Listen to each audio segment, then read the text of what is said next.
Astrology. This is your astro check-in from the 14th to the 17th of December. So just a quick reminder that when I'm sharing these videos, there is going to be an ongoing thread. So there will be transits that are happening that are there for a longer period of time, that are a collective theme, that may be a theme that is triggering your chart more strongly than it might be triggering someone else's. So just keeping that in mind, I will recap those themes, but I will try to make sure that, you know, it's not repetitive. I will be going over the new aspects and the daily flavors, and just remember that the planets are always moving, so there are always new things to be shared and tapped into. From the 14th, yesterday as of the 13th, we had Mars move into a quincunx with Pluto and Mercury into a trine with Uranus.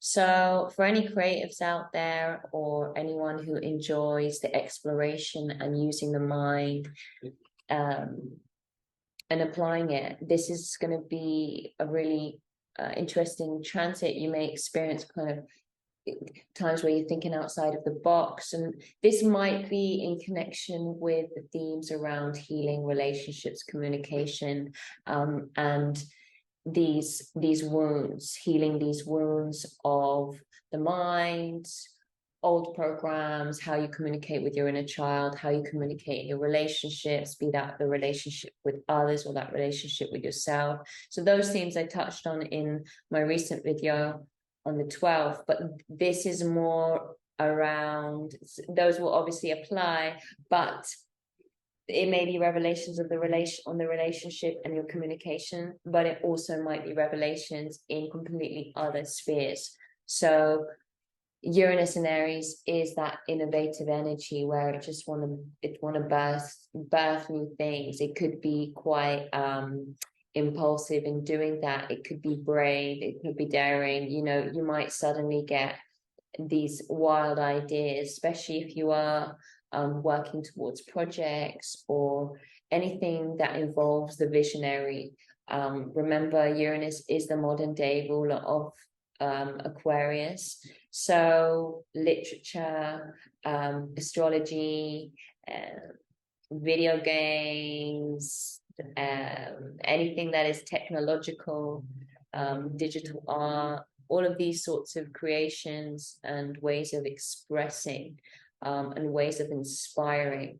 Remember, Uranus rules an air sign. To breathe comes from the Latin inspire. So just tapping into that energy, I think it's a lovely breath of fresh air to be able to have that, especially with some of the more deep things that we've been working with as the sun has moved through Scorpio, and we have had this square now with the sun to Neptune. It's going to be squaring Jupiter on the 15th. I'll get into that in a moment. But personally, what I really see as a big collective theme right now is this Chiron in Pisces, and this square with Mercury to Chiron, and then Venus going in and squaring Chiron as well on the 15th. So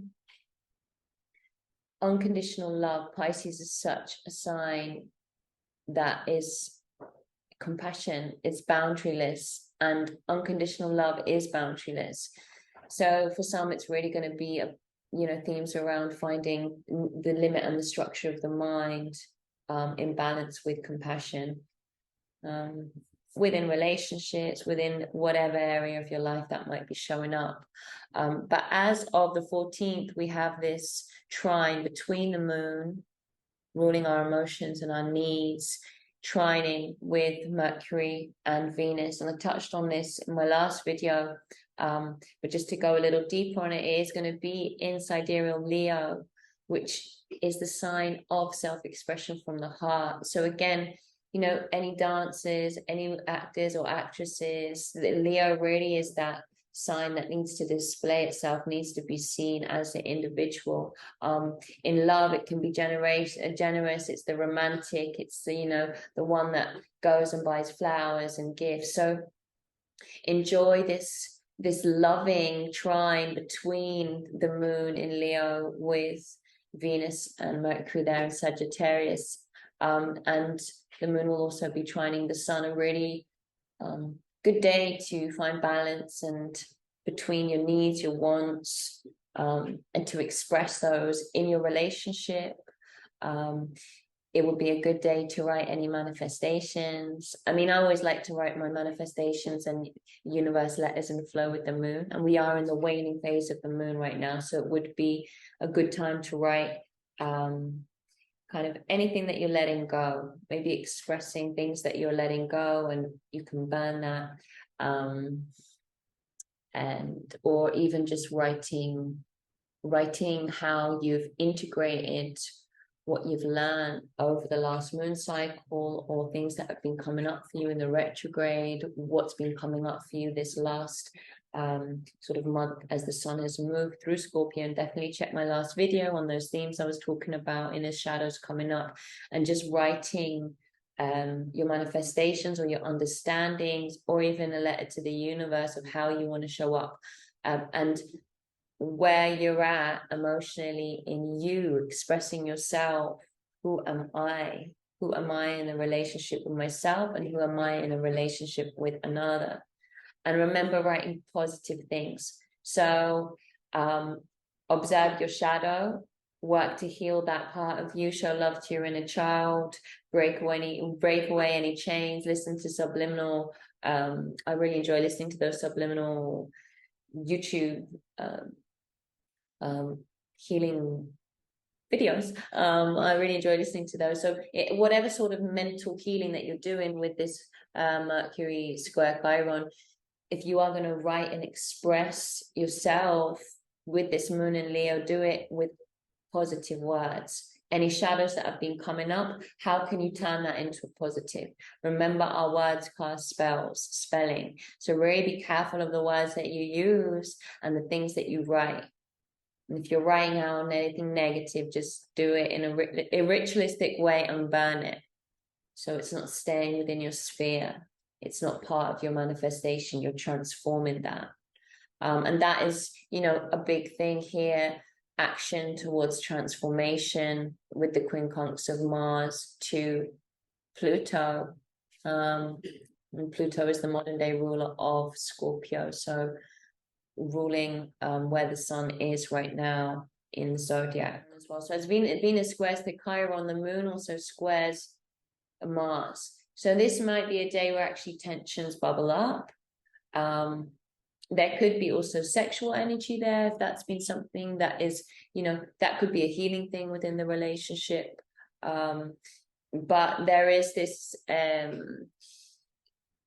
energy of potential tension that may arise more so on the 15th. Just being aware not to be too impulsive with your emotions, not to be too fiery. The moon's in a fire sign, Leo. Although Leo is a little bit more relaxed, it can sometimes blow things out of proportion. So it can make a mountain out of a molehill. It can be the drama queen or the drama king, just being aware of that in your energy.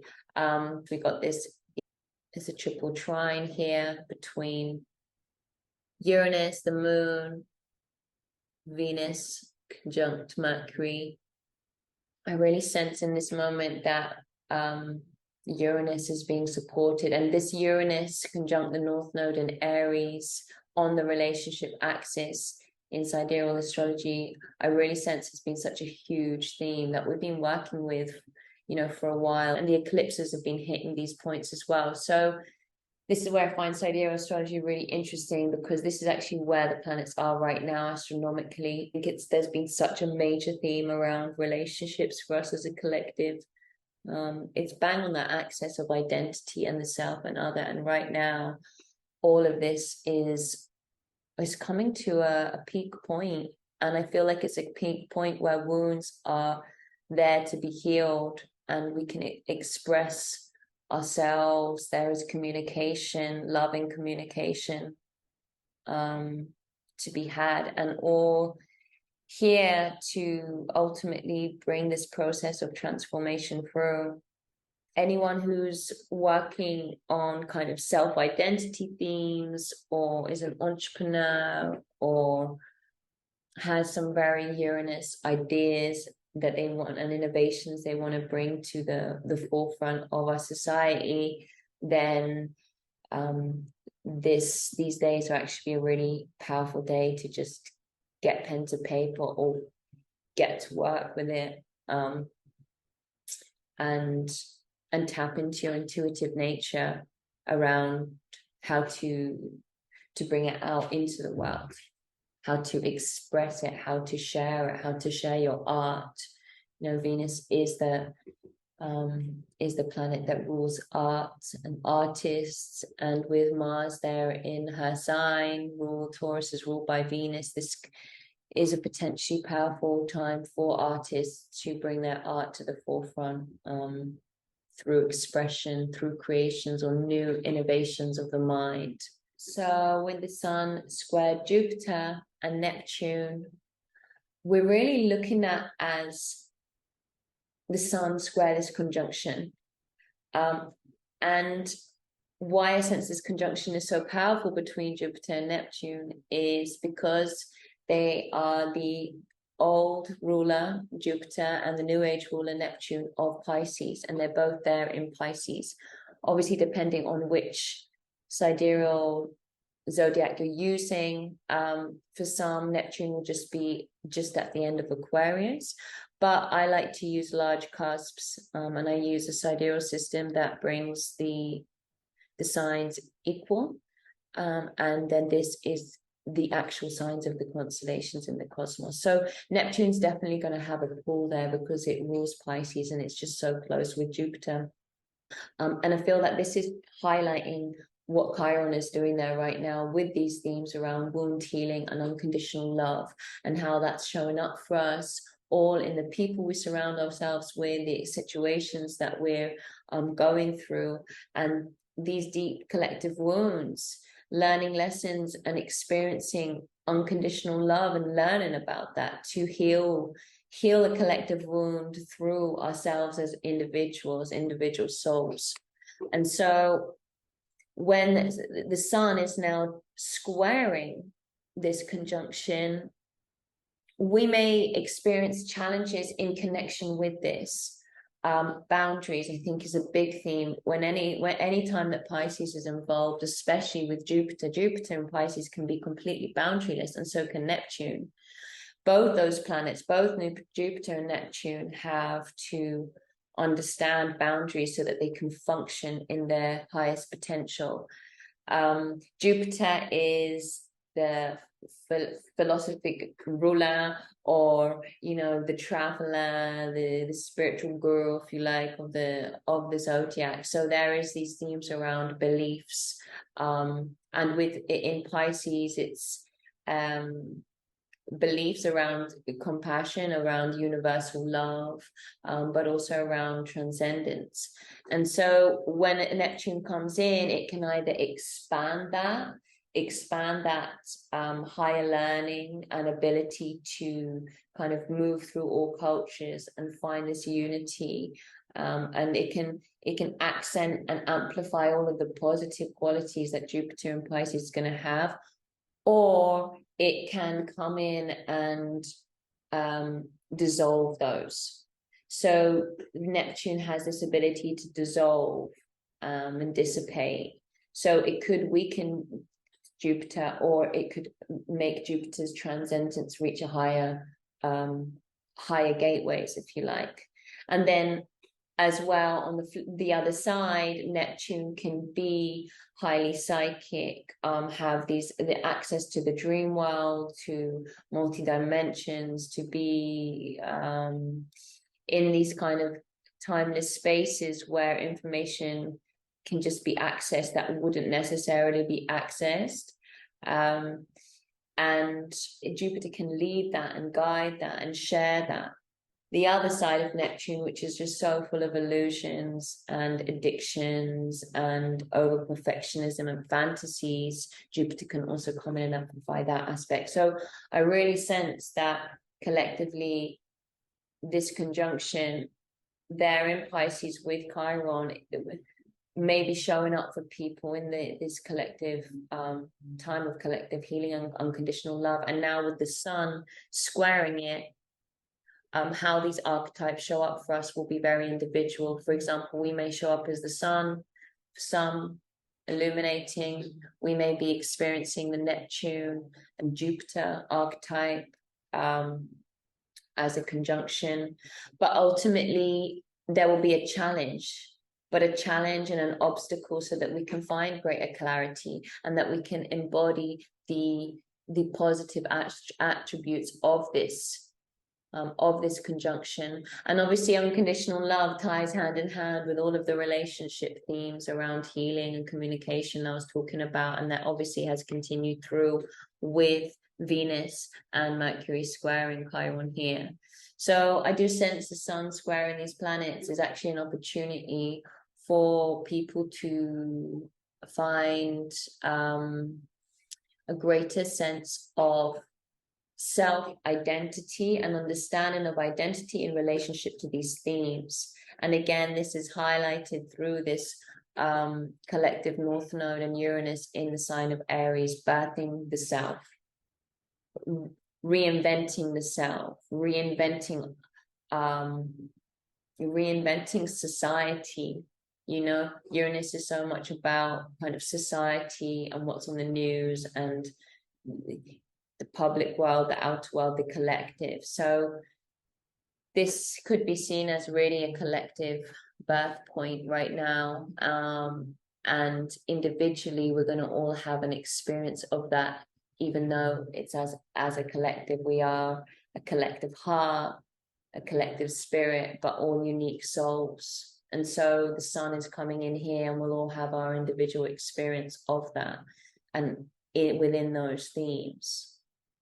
Moving through to the 16th, then the moon will be in opposition with this conjunction between Jupiter and Neptune, and moving between the cusps of Leo and Virgo. And so, well, when the moon is in opposition, it's with that sun squaring and the sun and the moon's now squaring the sun. It's almost as if now the intuition comes in and the emotional need comes in, and it's another player in connection with everything that has been experienced with the sun squaring these planets.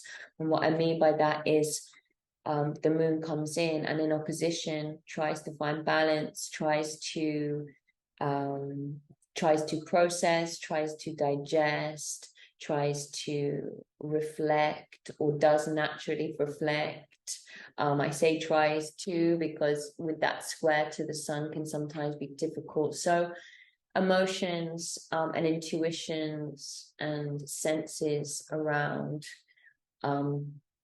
any themes with Chiron, with the conjunction between Jupiter and Neptune. This would be a good day for reflection and a good day to find an internal gaze, good day to meditate, and ultimately to support this process of transformation of the self with the moon here trining Pluto. Be a good day to move inward if any of these themes are ringing a bell or resonating with you. And then 17th, then we have the moon trining Mars, a good day for action, a good day for getting out, doing some exercise, definitely getting your physical needs met, you know, going and doing some yoga, running. I mean, yoga's good to do most days. I think it's good to do physical activity most days, but here this with the moon now in opposition with Chiron, definitely some pulls might be felt between however this collective wound around the themes around unconditional love, however that has been affecting your chart, or however strongly it is kind of triggering your star codes. You might feel a pull on that theme this day. So yeah, definitely a good day to go out and let off some steam if that is the case. And we still have this trine between Mercury, Venus, and Uranus. There is the square here, which the moon will then slowly move out of and start to move closer towards the sun before the new moon. So this is the final square. Definitely a time to reevaluate, to almost like the last obstacle of this moon cycle that we've been moving through.